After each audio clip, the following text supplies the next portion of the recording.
আমরা অনলাইনে এক ধরনের ব্যাশিংয়ের একটা সংস্কৃতি দেখছি এবং আমি জানি না যে যারা এই কমেন্টগুলো করছেন তারা এতদিন আসলে কমেন্ট করেননি, কোথায় ছিলেন, তারা কিছুই বললেন না এবং আমরা মানে তাদের মানসিকতা বুঝতে পারছি না যে আপনার একটি কথাকে টুইস্ট করে তাকে গালি দেওয়া, একটা বয়ান তৈরি করা একটা মানুষ সম্পর্কে, এটা কি ধরনের সংস্কৃতির মধ্যে পড়লাম? নতুন বাংলাদেশে তো আমরা এটা প্রত্যাশা করিনি।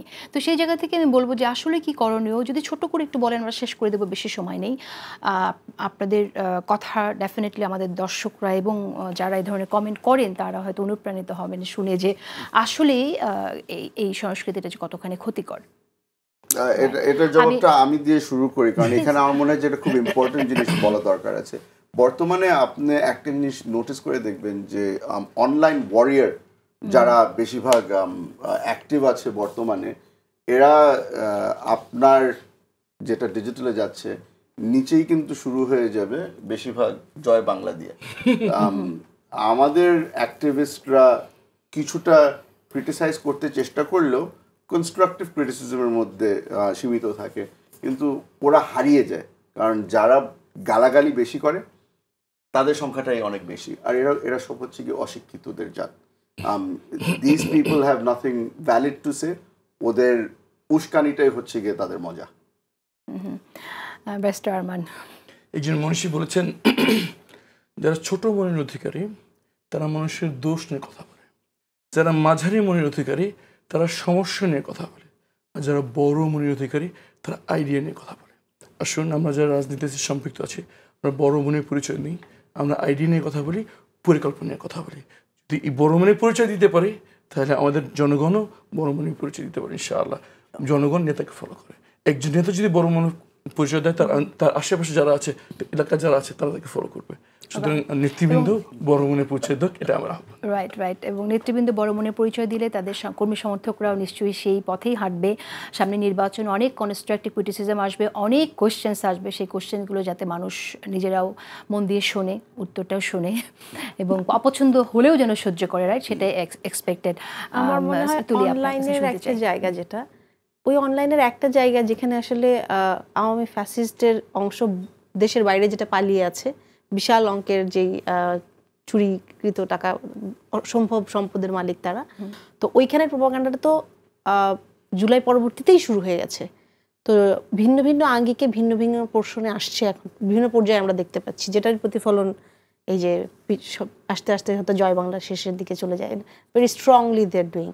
তো ওই প্রপাগান্ডাটাতে আসলেও তারা কতটুকু কি উতরাতে পারবে আমার মনে হয় না, যখন আসলে এই ইউনিটিটা থাকবে প্রত্যেকটা রাজনৈতিক দলের মধ্যে। এবং এইটা আমাদের কাছে খুবই পরিষ্কার কারা করছে, কোন উদ্দেশ্যে করছে প্রথম থেকে। যেমন আপনি যদি ধরেন যে আয়নাঘর নিয়ে যখন কথা হয়, তখন নিচে লেখা দেখবেন যে কোথায় আয়নাঘর ছিল, কোথায় ছিল, ওখান থেকে শুরু করে রাজনৈতিক কোনো মতবিরোধ থাকতেই পারে বিভিন্ন দলের মধ্যে, তার ভিতরে আসলে তার মধ্যে আসলে ওখানে আরো কি বিশৃঙ্খলা সৃষ্টি করা যায় বিভিন্ন কমেন্টের মাধ্যমে। তো অনলাইনের এই অনেক বড় একটা অংশ আসলে ওইখান থেকে পরিচালিত। তো সেখানে আসলে আমাদের খুব একটা যে আমরা তাদেরকে আমলে নিচ্ছি, আমার মনে হয় যে আরো আছেন, সে আমরা ডিটেইলে না যাই। ব্যারিস্টার আরমান জানেন এবং আশা করছি যে আরমান নিজেও ভুক্তভোগী। আমি আজকে দেখলাম আরমানকেও গালি দিচ্ছে, এমন গালি যে আরমানের এই জায়গায় বলা হচ্ছে যে গুম করেছিল এবং এই 8 বছর যে আয়না ঘরেছিল এটা ঠিকই ছিল, এটাই এরকম আর কি। সো কি ভয়ানক মানসিকতা, খুব দুঃখজনক। কিছু জায়গায় যেটা যে খুব বাড়াবাড়ি কোনো জায়গায় ভালো না। তো এই যে ক্ষেত্রগুলো আজকে উঠে এসছে আজকের এটাতে, তো সেই জায়গাগুলোতেও আসলে আমার মনে হয় সবগুলা দলেরও একটা জায়গা নেয়ার আছে। শেষ করে দেব, শুধু দুজনের কাছ থেকে 1 মিনিটে নির্বাচনী প্রস্তুতি কিরকম শুনবো এবং নির্বাচন কেমন হবে একটু শুনতে চাই।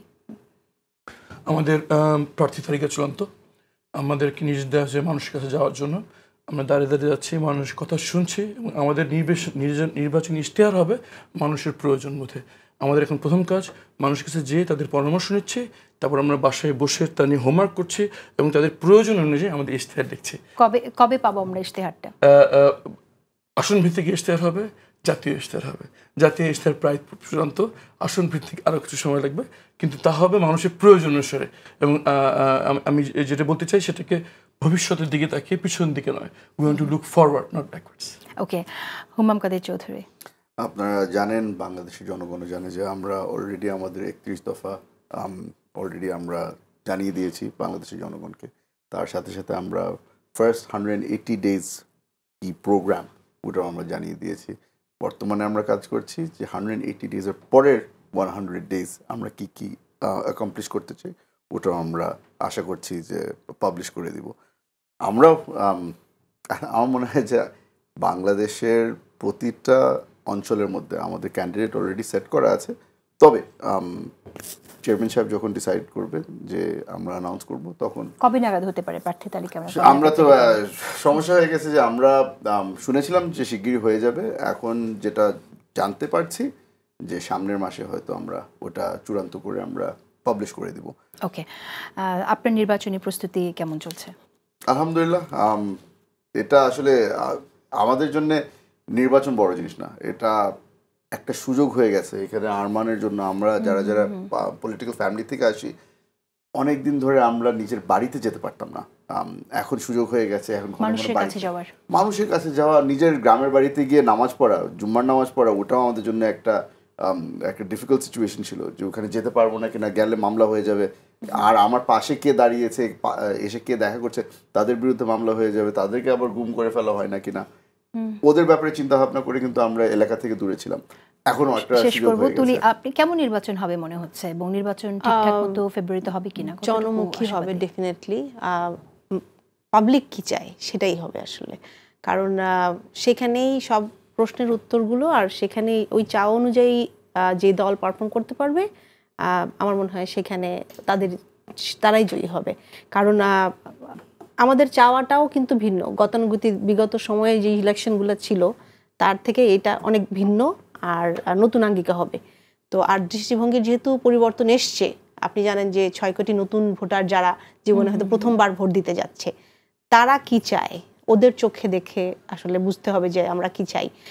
হুমায়ুন ভাই বললেন যে এই জেনারেশনের যে চিন্তাধারা, কনস্ট্রাকটিভ যে চিন্তাধারা, এবং কোনো অন্যায়কে প্রশ্রয় না দেওয়ার যে জায়গাটা তৈরি করা, সেইটা আসলে যত ক্ষমতাধরী হোক না কেন বা যত প্রভাবশালী আধিপত্যবাদের জায়গা থেকে আসুক না কেন, তো সেই দৃষ্টিভঙ্গি থেকে আসলে আমরা যেই প্রতিফলনটা দেখতে পাবো যে আমরা যদি ওই জায়গায় যেতে পারি, পাবলিকের আসলে কি দরকার, আসলে কোনটা তাদের প্রয়োজন, কোনটা তারা সাফার করে যাচ্ছে এখনো নাগরিক অধিকারের ক্ষেত্রে, তাদের মানবিক অধিকারের ক্ষেত্রে, মানবাধিকারের ক্ষেত্রে, প্রত্যেকটা জায়গায় সেটা যদি নিশ্চিত করতে পারি, আমার মনে হয় ইনশাল্লাহ খুব ভালো জনমুখী একটা